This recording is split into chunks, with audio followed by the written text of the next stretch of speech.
आजी, सुरुवात तरी कुठून करू? स्मृतीला कुठपर्यंत मागे नेऊ? जुनं आणि नवीन दोन्ही का अगदी सारखं दिसतं? जुनं आणि नवीन दोन्ही का अगदी सारखं दिसतं?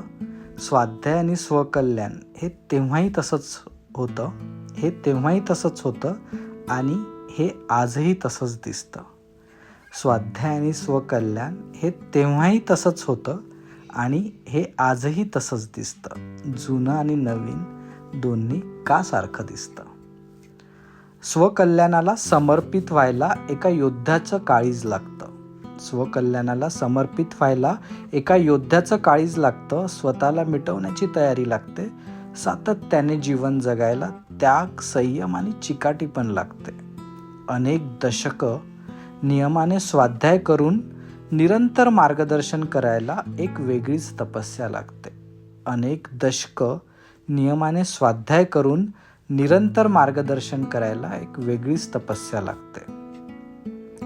दुसऱ्यांचं चांगलं व्हावं हा तुमचा मोह नाही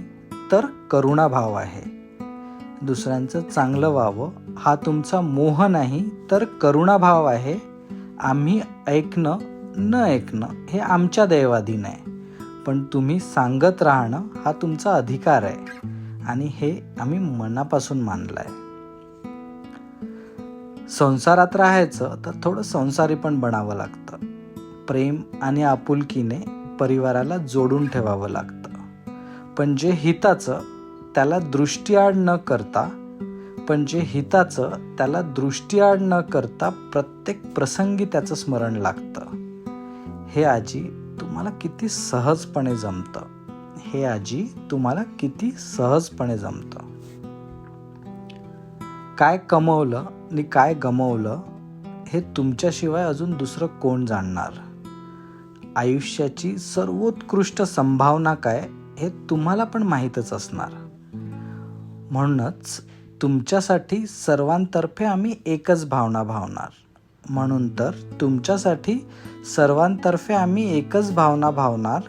की मिळू देत ती सर्वोच्च संभावना, होऊ देत या आयुष्याचं कल्याण.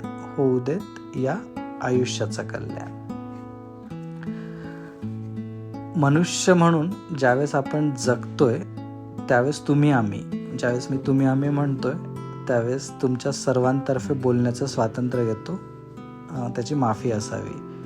पण तुम्ही आम्ही जीवन मात्र प्राण्यांसारखंच जगतो.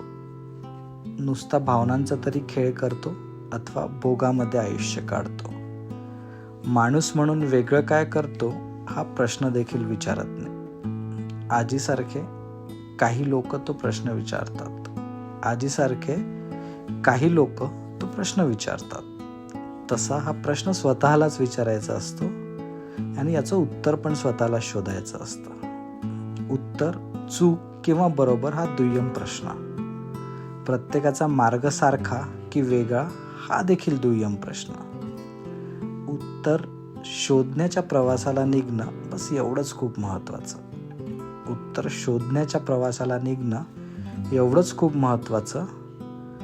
जशा आजी